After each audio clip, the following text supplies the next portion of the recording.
Curious George goes to an ice cream shop. George and his friend, the man with the yellow hat, were cleaning house. "We've worked hard today," said the man. "Let's go and get some ice cream." So they got in their little blue car and drove to town. "Look, George, there's a new place on Main Street," said the man. "Looks good. Let's give it a try." "We've come to taste your ice cream," said the man. "I'm glad someone has," said Mr. Herb, the owner. "Come on in. I just opened the place and no one knows I'm here." "I'll have a strawberry cone," said the man with the yellow hat. Mr. Herb dipped out a scoop of strawberry. "I have some errands to do, George," said the man. "Have some ice cream, but don't get into trouble." "Take your time, George," said Mr. Herb. "I've got a lot to do."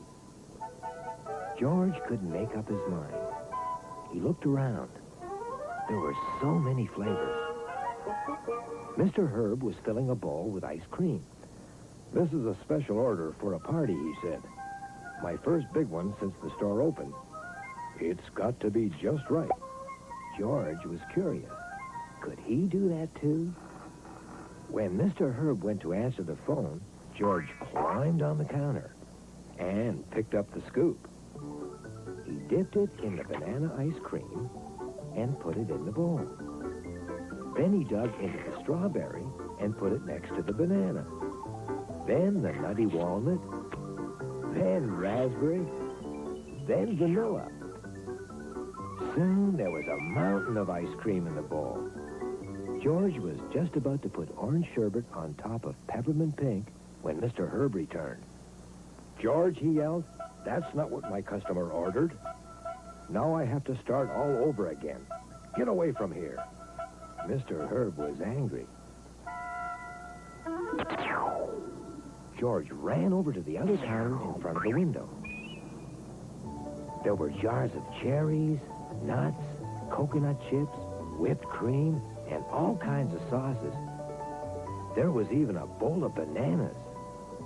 Suddenly, George was hungry. He put some bananas in a dish. Then he added raspberries, chocolate chips, and whipped cream. That looked good. There was a tapping on the window. George turned around. Outside, there were lots of children cheering and pointing at him. "Add some nuts, George," called a boy. "Try the sprinkle," said a girl.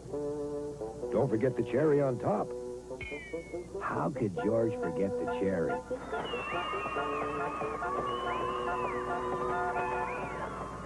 Just as George was about to taste his masterpiece, Mr. Herb came over. He was still angry. But before he could scold George, the crowd rushed in. What a great idea to have George working in the window. "I want a raspberry sundae," said the man. "And I'll have a banana split," said another. Mr. Herb could hardly keep up. The orders kept pouring in. Finally, everyone was served, and Mr. Herb was delighted. "Thanks, George," he said, "for all those customers.